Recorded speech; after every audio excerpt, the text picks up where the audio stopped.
Hey, what's up everyone? Ben at ProFixer, and today on the channel we have a repair shop basics that we wanted to bring to you today about the Tristar testers.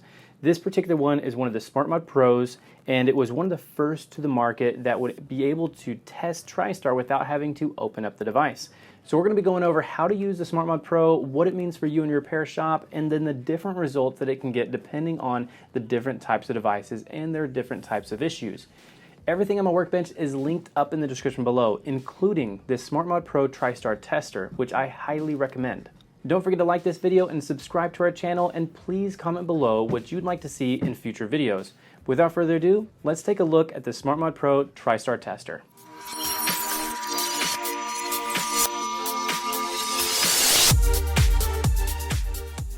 Here in front of me on the bench, I have 3 different devices with 3 different types of issues that the SmartMod Pro Tristar tester will be able to detect.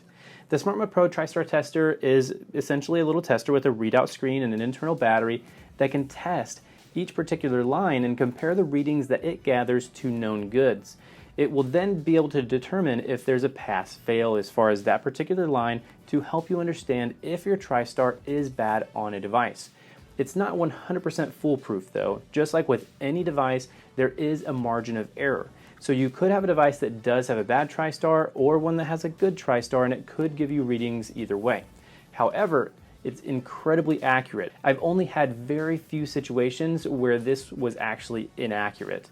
I do recommend using other types of tests alongside the SmartMod Pro Tristar tester before doing any kind of board work to ensure that the Tristar is at fault. The first thing you'll notice about this SmartMod Pro Tristar tester is it has 2 buttons on the front, a charge port on one side, and then an on and off switch on the other. It does have an internal battery, which makes it so you don't have to have it tethered during use because it'll stay charged for a few days or a few weeks, which is really nice. The screen on this particular one is in fact OLED, which is kind of cool, but it's really simple to use. Essentially, you just turn it on with the little switch on the side, and then you'll plug it into the bottom of the device. After it's booted up, you're going to be greeted with 2 different types of tests that you can run. You can run what's called just test, and then the other one is called quick test. If you press quick test, it will be a little bit quicker because it doesn't do some of the tests as far as checking if a battery is present and things like that. However, they're both going to test the Tristar equally the same. For the purpose of this video, we're going to be doing just the quick test instead of the long test. The longer tests do take a bit longer, which it would make this video a little bit too long in my opinion. And also, they only just test if a battery is present, which you can easily do by taking a look at the device.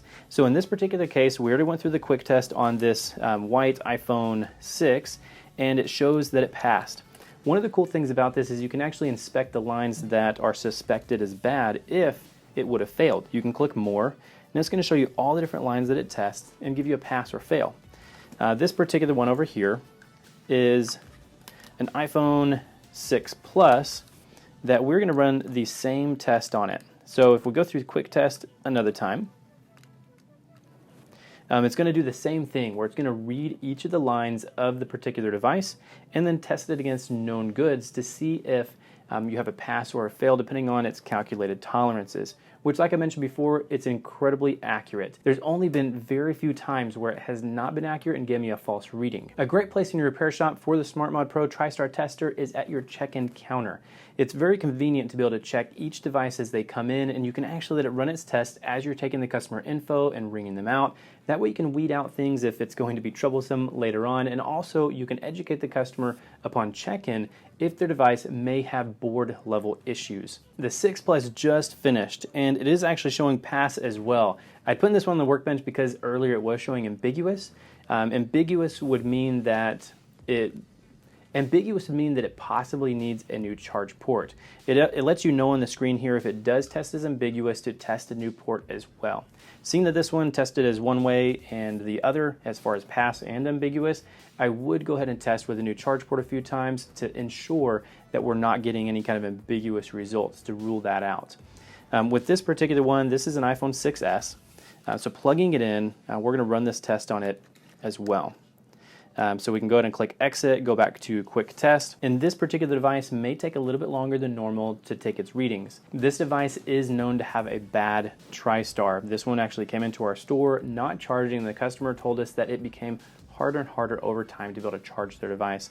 So we actually used the SmartMod Pro on check-in, found out that the Tristar tested as bad, And then we also tested it with a multimeter, which we do have a video on that as well, to test Tristars, and both of those came back bad. Between the readings that we gathered from the multimeter and then also our SmartMod PRO Tristar tester, we will be performing a Tristar repair on this particular device to alleviate all of the charging issues that it's experiencing.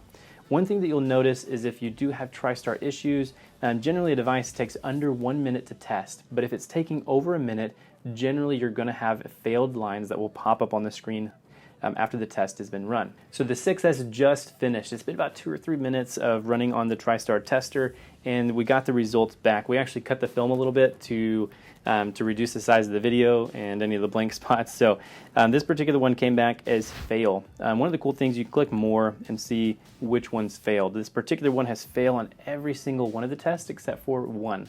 With this particular device that we've tested with the SmartMod PRO and also the multimeter test, which we have linked up in the description below as well in a related video, we are determining that this particular Tristar is bad, so we will be doing the replacement on it. I appreciate everyone that's still watching this video, and I hope you learned a little bit about the SmartMod PRO Tristar tester. Be sure to pick one up for your repair shop. I've linked it up in the description below, along with everything else on my workbench is linked up there as well. Don't forget to like this video and subscribe to the channel, and please comment below what you'd like to see in future videos. But I appreciate y'all watching, and I'll see you on the next video.